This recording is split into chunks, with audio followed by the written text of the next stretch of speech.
Minuto 96. Llega una de las primeras pruebas interesantes para Pumas entrando a lo que va a ser marzo, donde estás por enfrentar 3 partidos de rivalidad importante y prácticamente vas a jugarte la credibilidad que has ganado como la mejor ofensiva del torneo en cuestiones estadísticas. Monterrey vendrá a Ciudad Universitaria con un juego de conjunto que ha sido cuestionado, quizás no tanto por la falta de cohesión, pero sí por la contundencia de cara al marco que tanto te ha dado a ti en estos últimos partidos de liga. Domenech Torrent, el que fuera alguna vez el escudero principal de Guardiola, ya se ha formado un nombre en la Liga MX por tener equipos que saben a lo que juegan, sólidos normalmente en cuanto a sus onces iniciales y con un estilo de juego vistoso cuando están en plena forma sus jugadores. El domingo veremos un partido definitivo para empezar a marcar tendencia en la tabla de la Liga MX, porque la diferencia entre ambos clubes es apenas de 2 puntos. Ganar significa alejarse de uno de los llamados candidatos al título por cartera, y perder podría complicarte en tu camino una clasificación para la fiesta grande del fútbol mexicano, sobre todo por el calendario que viene. Pero entonces, ¿a qué juegan los Rayados? ¿Cómo les complicó la ida el Xelajú de Guatemala en la Liga de Campeones de la CONCACAF? ¿Por qué perdieron contra el América salvándose de una goleada?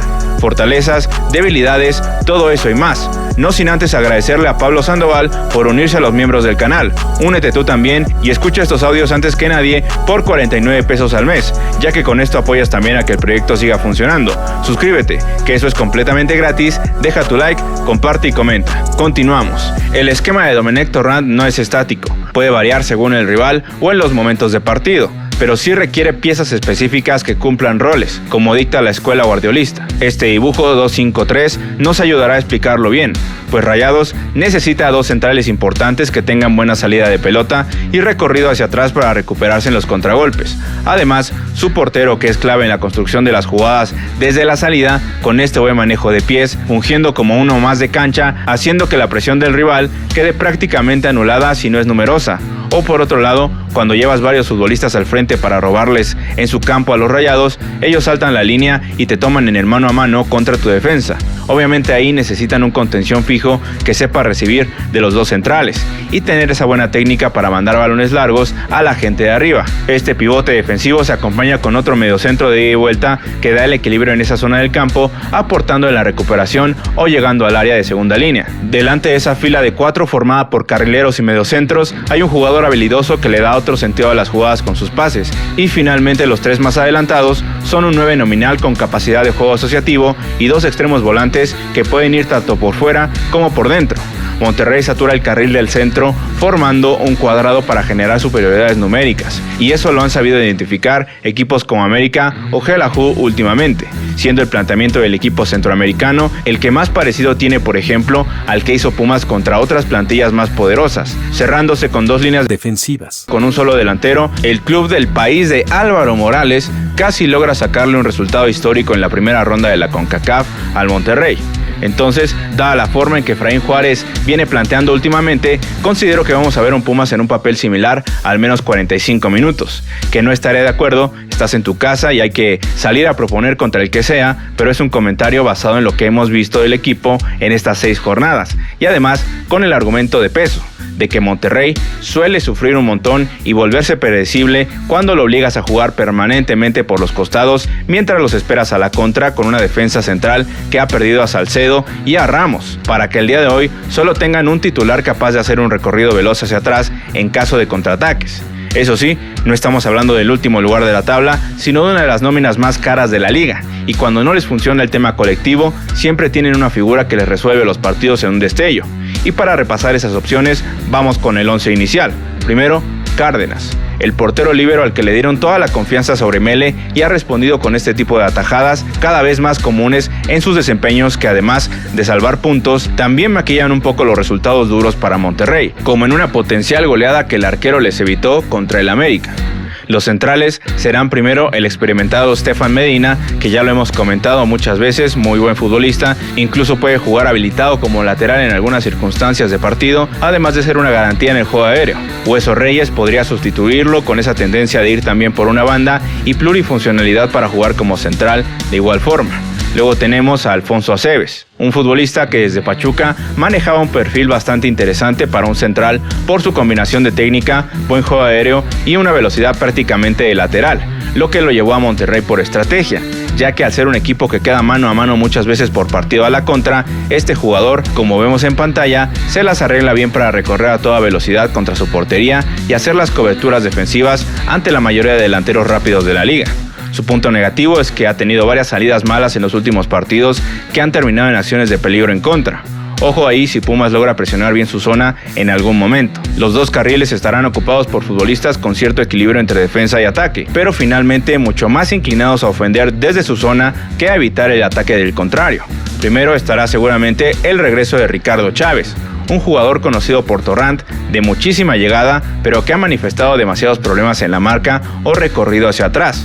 Cuidado con sus espaldas o un potencial duelo ante tipos como Robert Morales, que seguro algo se podrá sacar. Arteaga, por otro lado, suele ser más sólido en defensa sin ser garantía, mientras que al ataque no es tanto de construcción como podría ser Chávez, sino que suele aparecer en velocidad, entrando por sorpresa y tirar o centrar para volver a la media. No es tan alto como su contraparte. Después en el centro del campo estará Corcho Rodríguez, como ese contención fijo que da equilibrio al Monterrey o pone pases largos para los delanteros, aunque el tipo ha sido reemplazado por otra variante últimamente, Fidel Ambriz y Oliver Torres, ambos jugadores con características más de ida y vuelta, siendo el mexicano quizás un poco más defensivo, aunque no le pese dar unos pasos al frente con su buen manejo de pelota e inteligencia para llegar a rematar de segunda línea, mientras que Oliver se ha vuelto un todoterreno partiendo desde la media cancha hasta las laterales, o incluso detrás del 9. Hace el trabajo sucio de su equipo, corriendo por todos lados para lograr generar superioridad numérica o siendo una opción de pase para liberar espacios con devoluciones rápidas. Delante de él, Canales, que hoy es básicamente un 80% del alma de su equipo, ya que si no lo vemos metiendo goles como el único eslabón infalible en la definición de su club, lo vemos también creando un montón de oportunidades, destrabando el trámite del partido con unos cuantos pases. Pumas nunca aprendió a marcarlo porque cada partido ante el Español, los defensas siempre suelen esperar a que decida, a que gire, a que observe las opciones de pase que tiene. Eso con la intensidad que presume Efraín tendría que cambiar ya. Se le tiene que ir fuerte, no dejarnos ni respirar al Español y así te evitas muchos problemas contra un equipo como el de Torrent, que sufre demasiado cuando su capitán no aparece en el partido. Los tres más adelantados son un par de extremos para empezar. Orellano, que tiene una técnica impresionante de disparo, gran criterio para encontrar el espacio, pero a su vez nula capacidad para el recorrido en defensa, por lo que una titularidad suya o entrada al campo significará que esa banda de Rayados estará descompensada. Tecatito puede entrar en su lugar y creo que el tipo está en uno de los mejores momentos de su carrera con Rayados. Cada que entra genera mínimo 2 opciones claras de gol, ofreciendo desequilibrio con regates de genio, algo que cada vez se ve menos en el fútbol mundial. Ocampos será por otro lado seguramente el titular, un tipo que tiene una gran técnica para el disparo de media distancia, recurso muy bien utilizado por su club, además de que tiene esa sangre competitiva para ir a pelear por todos los balones al frente del ataque. Buen drible y velocidad, pero todo eso se lo hemos visto eclipsado últimamente por su gran caída de nivel. Inexplicable también, ya no ha mantenido Campos esa vibra de marcador de diferencias en el último tiempo con su club y anda más parecido a un Maxi Mesa en sus últimos partidos que a lo que fue cuando te eliminó en liguilla. El centro delantero del siguiente rival, ante la ausencia del fracaso de Martial, será Yuka, recién desempacado del Atlas, donde estaba acostumbrado a recibir de espaldas, retener y sobre todo a que lo buscaran permanentemente para que él pudiera definir las jugadas. Hoy en un equipo plagado de futbolistas que pueden ser los definidores, se le ve aún en proceso de adaptación al sistema de Torrent, por lo que es una incógnita si de verdad va a pesar en este partido.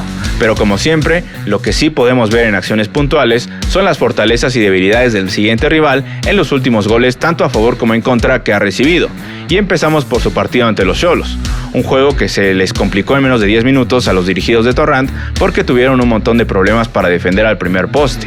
La táctica fija bien trabajada les hace daño, y acá Adonis Preciado remató fácil ganándole al 9 sin gol de la Rosa, para que después viniera un rechazo con el pie de Cárdenas que Aceves se tragó completo con la cara para terminar marcando un autogol para el 1-0. Una de las cosas importantes a destacar es que hoy Rayados no se desespera del todo como en la era de Michelis y trata de continuar en la pelea con su idea de juego tocando la pelota para intentar encontrar su jugada. Eso de pronto cansa a su público, pero le va dando identidad al estilo de su técnico. De hecho, media hora después de ese primer gol de Xolos vino esta jugada. con la ofensiva del Monterrey tocando con toda la calma del mundo hasta que le llega la bola a Tecatito, quien destroza a su marca en pocos movimientos, centra para Oliver, que venía desde la defensa prácticamente, llega con área aún, controla y toca en diagonal retrasada para Canales, que define cruzado con sutileza para el empate. Rayados hace mucho esto.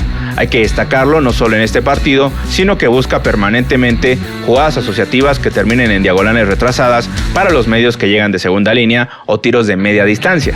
Regresando al juego ante Xolos, las cosas se le complicaron de nuevo al Monterrey con este balón largo de Toño Rodríguez a Castañeda. Observemos acá cómo queda aislado completamente Fidel Ambriz cuando saltan sus líneas.